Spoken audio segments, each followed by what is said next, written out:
Mas olha, as sobrancelhas são da sua mãe. Fala, galerinha! Tudo bem com vocês? Meu nome é Pamela Bonzac e esse aqui é o Biologia e Ostentação. Você tá preparado para a videoaula de hoje? Porque o tema de hoje é um tema muito pedido. Toda vez que eu coloco uma videoaula aqui no canal, a galera pede em massa uma aula sobre genética. E hoje a gente vai introduzir esse assunto, então eu vou falar com vocês um pouquinho sobre os conceitos básicos antes da gente falar da genética propriamente dita, as leis de Mendel, hereditariedade, azinho, azão, essas coisas aí que vocês estão loucos pra ver. Mas então, o que é genética? Genética é a parte da biologia que vai estudar as leis da hereditariedade. Beleza, e o que é hereditariedade? Hereditariedade é uma propriedade dos organismos que vai estudar os genes. São nos genes que estão contidas as informações que vão passar adiante, que vão ser transmitidas dos pais para os seus filhos, tá? É graças à genética que a gente conseguiu descobrir algumas doenças causadas por alguns genes específicos, que a gente também conseguiu melhoria na produção da agricultura, por exemplo, que a gente consegue manipular os genes de alguns animais e hoje em dia é até capaz de escolher o sexo do seu bebê. Na biologia a gente consegue relacionar a genética com outras matérias também, como biologia molecular, evolução, ecologia, até com informática a gente consegue linkar, porque é a partir de alguns programas aí que a gente consegue os dados de sequenciais de DNA, por exemplo. Então foi o que eu falei, antes da gente iniciar toda a parte da genética, a gente precisa antes saber o significado de algumas palavras, de alguns termos. E é justamente na aula de hoje que você vai conhecer, que você vai estudar esses termos, esses conceitos fundamentais da genética. Roda a vinheta, que agora a gente tem vinheta!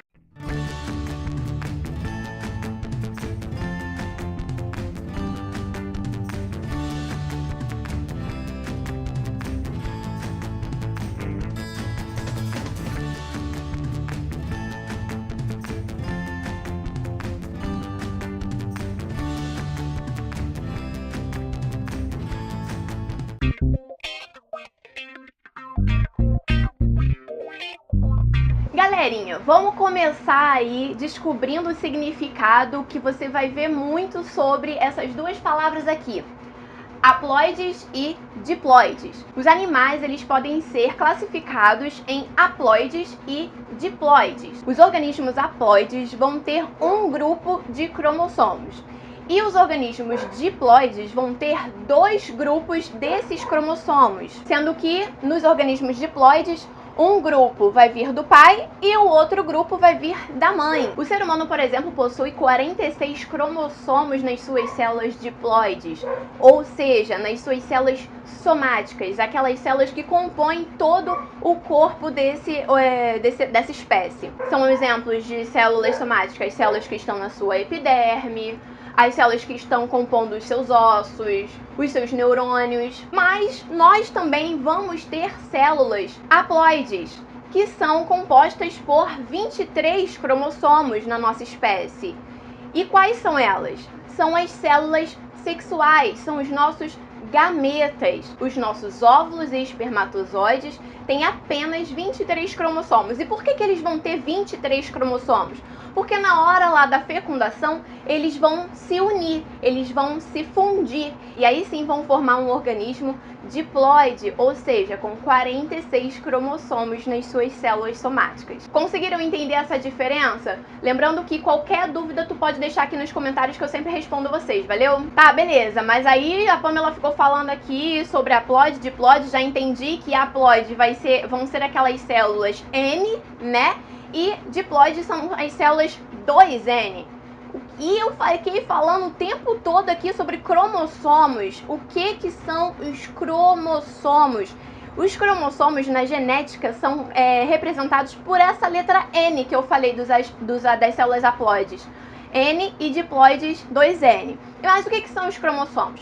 Os cromossomos, eles são moléculas de DNA compactadas, muito juntinhas. E tanto o DNA quanto o RNA, que a gente vai ver numa próxima aula, eles são compostos por uma sequência de nucleotídeos. Mas fica tranquilo que isso aí vai ter uma aula especificamente falando sobre esse assunto. E como eu comentei aqui, o número de cromossomos vai variar de acordo com a espécie. Por exemplo, o elefante. Elefante não tem 46 cromossomos. Quem tem 46 cromossomos é a espécie humana. O elefante, por exemplo, ele tem 56 cromossomos nas suas células somáticas. Se nas suas células somáticas do corpo todo dele, ele tem 56 cromossomos, quantos cromossomos vão ter nas células gaméticas dele? Faz a conta rapidão aí, 56 dividido por 2. 14, acertou! 14 cromossomos nas células gaméticas. Outro exemplo, a carpa, sabe aquele peixinho carpa? Ele vai ter 104 cromossomos nas suas células somáticas. Quanto que vai ter nas suas células gaméticas? 52. Muito bem, ó, de matemática você tá 10. Só que se fosse fácil, eu não estaria aqui com o canal no YouTube, né não? Temos também o termo cromossomos homólogos, que são semelhantes entre si. Eles vão possuir a mesma sequência de determinada característica. Por exemplo, o cromossomo 21 do espermatozoide do seu pai é homólogo ao cromossomo 21 do óvulo da sua mãe. E quando eles se unirem, eles vão ficar pareadinhos, eles vão ficar ali juntinhos, um do lado do outro, porque eles vão ter a mesma sequência de determinada característica, entendeu? Ok. E o que seria essa determinada característica? Temos outro termo aqui, os genes. O que são os genes? Todo mundo escuta falar aí de gene. O que serão esses genes? Gene nada mais é do que fragmentos do seu DNA. Fragmentos da sequência do seu DNA. Todo DNA vai ter uma sequência. E cada fragmento, cada pedacinho dessa sequência a gente chama um gene. São os genes que vão dar as características que você tem. Na verdade, eles são responsáveis por codificar informações que vão determinar a produção de proteínas. Aí sim, elas vão determinar as características dos organismos. Então, os genes vão estar nos cromossomos. Mas não esqueça que cromossomos são moléculas de DNA. Então, o gene tá onde? No DNA. Só um bizu aqui, só para tu relembrar que o DNA nos seres eucariontes, ou seja, aqueles seres que possuem carioteca, vão estar onde? Dentro do núcleo da célula. Então, todas as células dos eucariontes vão ter DNA. E, obviamente, os cromossomos vão estar dentro do núcleo ali, beleza? Já sabemos o que são genes, mas agora também para dificultar a vida de vocês, ou não, porque estou aqui para facilitar e esclarecer, temos os genes alelos. O que são os genes alelos? Eles vão ser os fragmentos do DNA que se combinam. Eles vão ser responsáveis também por uma característica específica. E os genes alelos, eles vão estar no mesmo locus de um cromossomo, ou seja, eles vão estar num local específico, no mesmo local, já que eles são alelos. Por exemplo, existe um gene específico que vai determinar a cor do seu cabelo. Só que esse gene de determinação da cor do cabelo, ele pode variar. Como assim ele pode variar? Eu posso ter cabelo castanho, eu posso ter o cabelo louro, eu posso ter o cabelo ruivo, mas, né, existe também os alelos múltiplos ou a polialelia, vamos dizer assim. Que significa o quê? Que um mesmo gene pode dar variações dessas características. De maneira geral, a gente recebe 2 alelos de cada gene, que a gente vai receber um da mãe, né, e outro do pai. Mas alguns genes vão ter essas variações de receber 3 ou mais alelos daquela característica. Exemplo clássico disso, que vai cair na sua prova, são os tipos sanguíneos.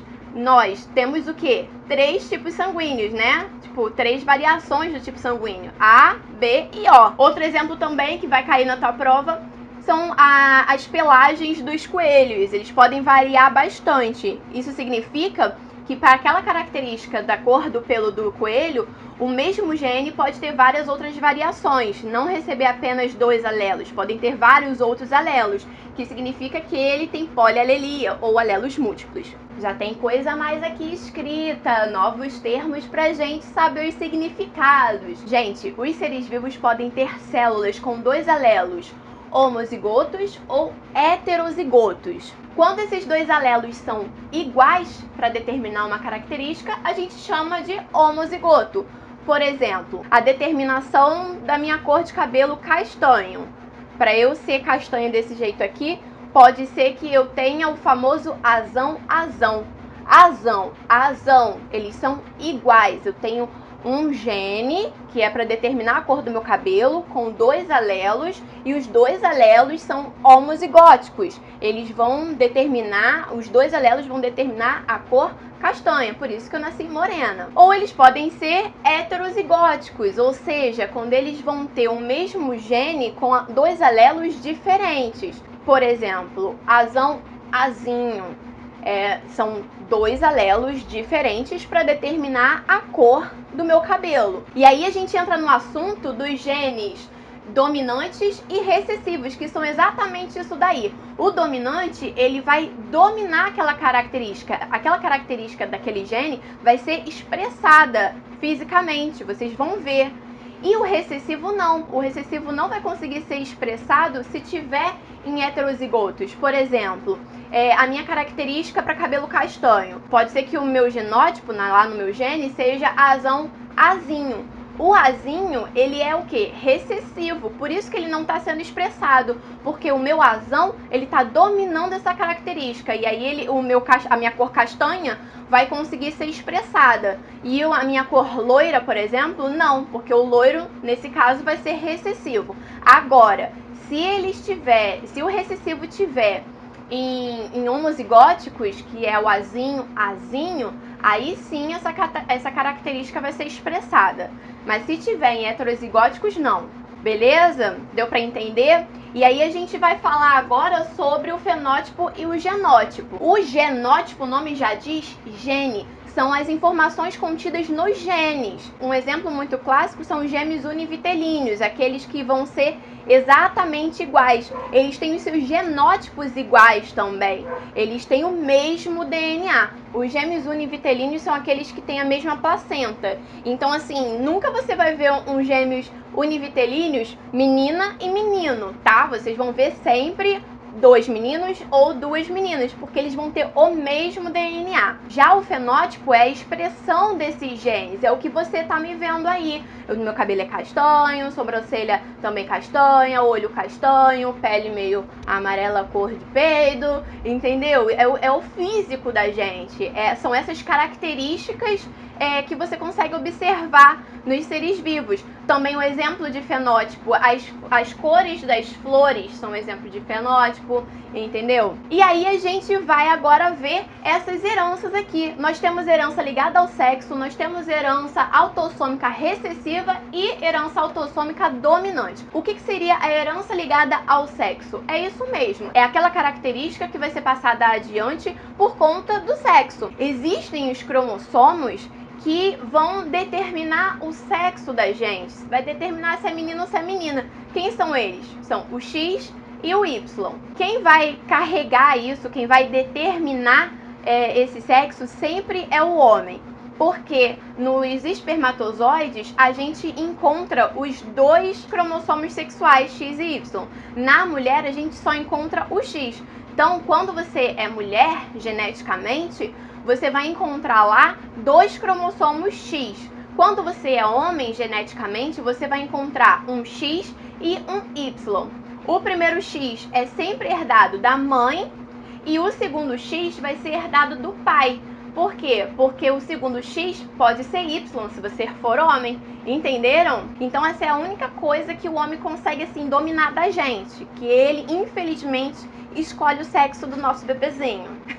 E aí essa tal da herança ligada ao sexo significa que algumas doenças, por exemplo, algumas anomalias cromossômicas são ligadas ao sexo, por exemplo, ao X, como daltonismo e hemofilia, tá? Essa herança autossômica recessiva aqui significa que doenças ou anomalias cromossômicas estão relacionadas às nossas células somáticas, apenas aos 44 cromossomos. Por que 44? Porque os outros 2 cromossomos são sexuais, tá? Lembra? X e Y? Então, por isso que é autossômica. E por que recessiva? Porque nesse caso aqui, só apresentarão características, né, de doenças ou anomalias aqueles que têm genes recessivos, que vão ter aquele parzinho com genes homozigóticos, com 2 alelos iguais, tá? Então, no caso, seria uma doença que tem gene alelo azinho azinho. Esses genes, obviamente, um é recebido da mãe, outro é recebido do pai,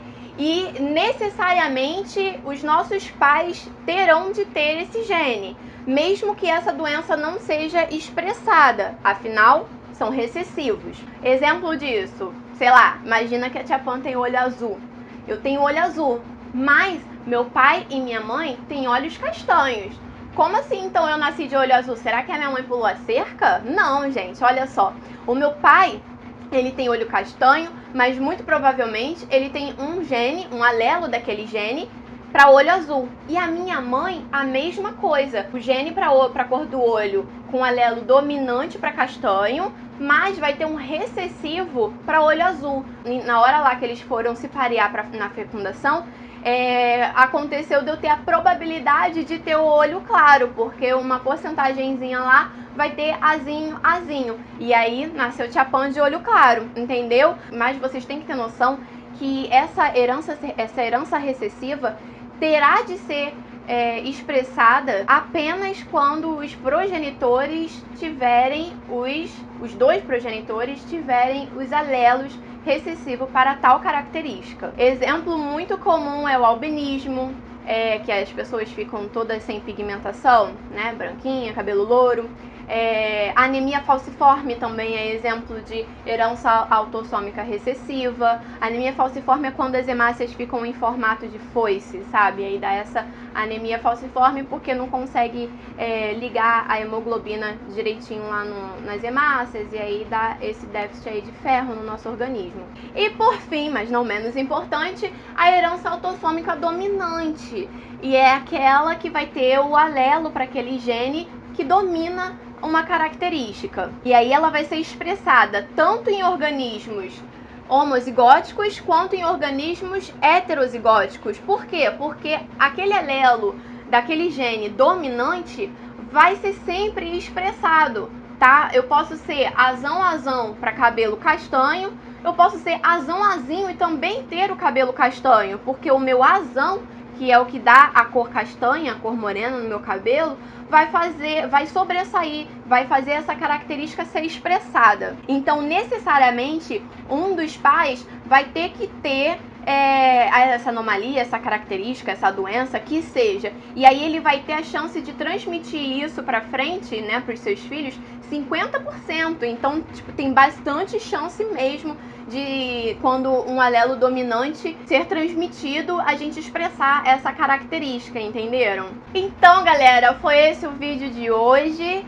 Só tentando ajudar vocês com esses termos que a gente vai ver muito nas aulas seguintes de genética, mas relaxa, não é difícil. Se ficou um pouco confuso aí, é porque vocês precisam de prática para poder entender melhor, e aí bastante exercícios, vendo sobre o assunto vocês vão entender melhor essa matéria, tá? Espero muito ter ajudado vocês nesse conceito. Se você gostou da videoaula, deixa aquele like aí. Qualquer dúvida já sabe, pode comentar aqui embaixo, ou entre em contato comigo nas minhas redes sociais, que também vão estar aqui no box de descrição do vídeo. Tá bom, gente? Valeu, até um próximo vídeo. Fiquem com Deus, um beijo e fui!